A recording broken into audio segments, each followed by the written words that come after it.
안녕하십니까. 이번에는 여러분들이 가장 원하는 교육학 논술 만점 20점에 가까운 점수를 받기 위해서는 어떻게 해야 되는가, 이것에 대해서 간단하게 이야기하겠습니다. 그냥 한마디로 이야기한다면 그 이해와 그 다음에 암기, 적용, 이 세 가지가 잘 돼야 돼요. 그럼 여러분이 제일 이 중에서 싫어하는 게 뭡니까? 암기죠. 그러니까 암기를 안 해가지고는 합격하기가 어려워요. 그렇다고 해서 암기만 해가지고 또 좋은 점수를 받기가 좀 어려워요. 왜냐하면 최근에 출제 경향이 이해를 바탕으로 하기 때문에 그래요. 자, 그래서 내가 여러분한테 이제 그래프를 한번 그려봤는데, 여기에 있는 하얀 그 분필로 쓴 것은 초수생이나 장수생이 일반적으로 강의를 들으면서 이해하는 정도다, 이렇게 볼 수가 있어. 왜냐하면 초수생이라 하더라도 지금 2월 달이라 하더라도 강의 들으면은 이해 정도는 상당히 이 정도 높다고 볼 수가 있어. 근데 4월 달 정도 되면은 이해 폭이 상당히 높아져. 왜냐하면 1월, 2월 달에 강의를 들었던 것을 다시 한번 듣기 때문에 그래. 1월, 2월 달에 강의 들었던 것이 일종의 선행 조직자이면서 관련 정책 의미가 되기 때문에 배경 지식이 있으니까 이걸 바탕으로 3월, 4월 강의를 듣잖아요. 그렇기 때문에 당연히 이해 폭이 높지. 그러니까 물론 장수생이 초수생보다는 훨씬 이해도가 높아. 근데 물론 여기서 잘못 생각하는 경우가 어떤 경우냐면, 장수생들이 학원 선생님 강의를 들을 때마다 다 이해가 되거든. 그러니까 나는 교육학에 대해서 다 안다, 또는 전공에 대해서 다 안다, 이렇게 생각하는 착각을 하게 된다, 이런 뜻이죠. 그러다 보니까 계속적으로 암기를 소홀히 하게 되는 거죠. 근데 초수생이 이제 여기 있는 노란 분필로 그린 것은 암기 그래프요. 그러면 초수생 같은 경우에는 이와 같은 1번과 같은 암기 그래프가 나올 수밖에 없어. 왜 그러냐면 처음부터 이해도 안 되는 상태에서 암기를 할 수가 없잖아요. 물론 암기력이 뛰어난 학생은 초수생이라 하더라도 3번과 같은 그래프로 암기를 하는 학생도 있어. 그 머리가 뛰어나고 IQ가 아주 뛰어난 학생이죠. 근데 여기서 문제는 여기에 있는 초수생이 1번이나 3번과 같은 암기를 했는데, 여기에 있는 흰 분필로 나와 있는 것처럼 이해까지 했다고 한다면, 여기에 있는 초수생이 이 그래프에다가 이 그래프 두 개를 합친 것이 자신의 교육학에 대한 그래프잖아요. 그러니까 어떻게 되겠어?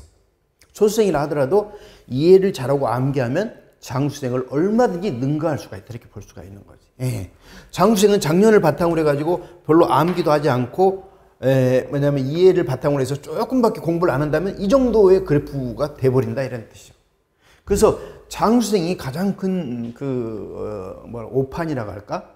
착각을 하기가 쉬운 것이, 선생님의 내용이 이해된다 해갖고 그것이 완전히 내 것이 됐다라고 말할 수가 없다는 거죠. 암기 안 하면 꽝이다, 이런 이야기예요. 그래서 암기와 이해는 서로 이게 상승작용을 일으키고 두 가지가 함께 계속적으로 병행이 돼야 된다, 이렇게 볼 수가 있어. 그리고 암기를 많이 하면 할수록 이제 집에 간다든지 어디서라도 계속적으로 생각이 나게 돼. 그 생각이 나는 과정에서 그 문제의식을 갖게 되고, 또 해결책을 찾게 되고, 그리고 주변에 있는 현상을 보면서도 계속적으로 자신이 공부했던 지식을 적용해 보려고 하는 거예요. 그러니까 암기가 아주 중요한 것이죠. 자, 그래서 이해는 여기에 있는 교육과 관련된 시험 문제니까 개념이나 이론이나 모형이나 제도라든가 논술 쓰는 어떤 방법에 해당되는 논술 스킬 같은 것을 말하는데, 이런 것은 주로 정보 처리 이론에서 이야기하는 부호화를 통해서, 그러니까 조직화라든가 정교화라든가 맥락화라든가 이런 걸 통해서 주로 이해를 하게 되죠. 그 다음에 암기는 행동주의자들이 이야기한 것처럼 반복 연습, 그리고 시험을 통해서 계속적으로 자신의 부족한 부분을 보충을 해야 된다, 이거예요. 또는 암기 카드라든가 이런 것을 가지고 다니면서 외워야 되겠죠. 그 다음에 적용은 이제 문제에 적합한 여러 가지 배경 지식을 바탕으로 해가지고 문제에 가장 적합한 논거를 찾아내서 답안을 완성해야 되잖아요. 그런데 이것을 글로 표현하면 이것이 논술이 되는 것이고, 그 다음에 입이나 온몸으로 표현하는 것은 면접이 되는 거예요. 그래서 여러분이 2차 면접을 잘한 사람은 이제 1차 공부할 때, 교육학을 공부할 때 암기를 열심히 하고, 또 자꾸 이제 이해 점검이라든가 형성평가를 통해서 표현해보는 그런 노력이 필요해요. 그것이 면접에서 아주 중요하다고 볼 수가 있어. 왜냐하면 논술과 구술은 동전의 앞뒷면과 똑같은 거예요. 붙어 있는 거예요. 똑같은 붙어 있는데 말로 표현하느냐 아니면 글로 표현하느냐, 온몸으로 표현하느냐의 차이점이거든. 어떻든 간에 교육학 논술을 만점을 받기 위해서는 이해와 암기, 그리고 이것을 실전 문제를 통해서 적용하는 그런 연습을 해야 된다. 이렇게 볼 수가 있다 이거. 자, 그런데 여기서 여러분이 지금까지 교육학 점수가 잘 안 나온 사람들이 있을 수가 있어. 그런 사람들은 한번 여러분 스스로 한번 평가를 해봐. 첫 번째, 이해만 했을 경우에는 이해만 했을 경우는 예상의 문제에 대한 유연성이라든가 대응력이 상당히 뛰어나. 제가 강의하면서 학생들이 받은 점수를 중심으로 본 거예요. 그래서 최근에 한 2, 3년 정도에는 뭐냐면 어느 정도의 내용을 바탕으로 해가지고 이해가 잘 되고 핵심적인 키워드를 잘 암기한 학생은 항상 19점 이상 받았죠. 제 강의 듣는 학생들을 중심으로 이제 본 거예요. 그 친구들은 이제 기간제를 좀 한 뭐 몇 년씩 했다든가 2, 3년 했다든가 아니면 학원 강사를 했다든가 이렇게 하면서 교육 현장에서 학생들을 가르친 일을 하는 거죠. 그러니까 그 과정에서 이해도가 상당히 높고 키워드를 잘 외운 상태인 거지. 근데 여기서 이해만 하고 암기를 안 하면 어떻게 돼? 키워드 농구가 부족한 거죠. 그러니까 좋은 점수를 받을 수가 없지.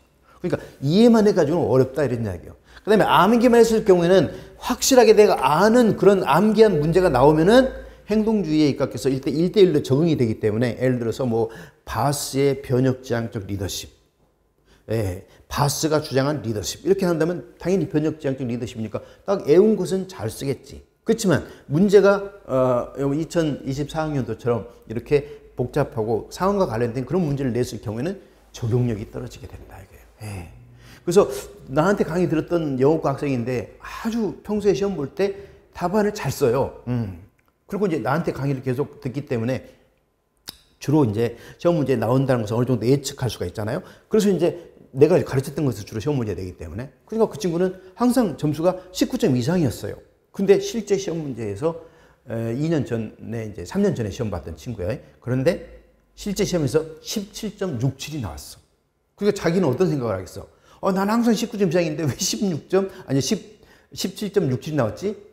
물론 17.67도 적은 점수는 아니지. 그렇지만 나는 19점 이상 맞을 거야 당연히 예측을 했는데 그렇게 점수가 낮게 나온 거예요. 낮게 나온 이유는 뭐냐 하면은 바로 그 친구의 이해도가 떨어지다 이거예요. 대학교 졸업하자마자 바로 임용고시를 준비해가지고 학교 현장에 대한 이해력이 떨어져. 그러니까 최근의 문제는 여기에 있는 이해만 해서도 안 되고 암기만 해서도 안 된다 이런 이야기죠. 그래서 이해와 암기를 바탕으로 하는 그런 적용력 배양하는 것이 교육학 만점의 비결이다. 이렇게 볼 수가 있어요. 저는 이제 이전에도 항상 이걸 강조했지만 여기에 있는 이 삼체 교육학이라고 해가지고 새로운 제 교육학의 특징을 삼체 교육학으로 이렇게 이름을 새로 지었어요. 삼체 3이다 그 말은 여기에 있는 이해와 암기와 적용 이 세 가지를 3이라는 숫자로 설명하기도 하고 그 다음에 체가 있어 체. 그래서 3체니까 그래서 이 체이죠. 그래서 최소의 비용, 최소의 노력 그리고 최단기 교육학 20점 만점 실력을 갖춘다 해가지고 삼체 교육학이다 이렇게 이야기했어.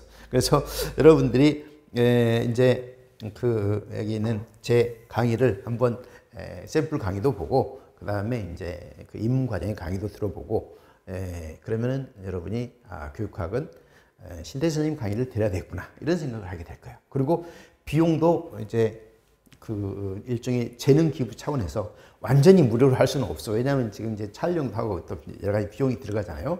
학원도 이제 건물도 다 같이 임대를 해가지고 하기 때문에 그런 비용이 있기 때문에 비용을 최소로 이제 줄이기로 했어요. 그래서 이제 제가 있는 학원에 전공 선생님 강의를 들은 경우에는 그 패키지로 들을 경우는 이제 한 70% 정도를 할인해 주십시오. 내가 해가지고 학원 원장님한테 간절하게 부탁을 했어. 그래서 내가 어려운 학생들을 위해서 내가 좀 봉사를 하고 싶다. 또는 재능을 기부하고 싶다. 이렇게 강렬하게 이야기해가지고 그것이 이제 받아들여졌어요. 그래서 30%라면 이제 상당히 이제 제가 전체 강의도 그렇게 비싸게 책정한 게 아니에요. 그래서 여러분한테 많은 도움이 되지 않을까 이런 생각이 듭니다. 자, 삼체 교육학 잊지 마시고 여러분이 1년 동안 내내 150만 원 가까이 교육학을 투자해서 하는 것보다 그 중에 한 25% 정도 이 정도의 가격으로 여러분이 효율적으로 공부를 하고 그 비용을 세이브해 가지고 여러분이 가장 큰 그 어려움이 이제 건강 문제잖아요. 건강 관리를 잘해서 공부를 열심히 해가지고 빨리 합격하는 것이 좋지 않을까. 이게 나의 생각이요. 저도 고시 공부를 한 7, 8년 했어요. 그러면서 고시 공부하면 거의 신물이 날 정도예요. 자, 여러분, 하여튼 교육학 만점 위해서 그 좋은 교육학 선생님을 만나서 열심히 해가지고 여러분이 목표를 달성하면 제일 좋겠습니다. 자, 마치겠습니다.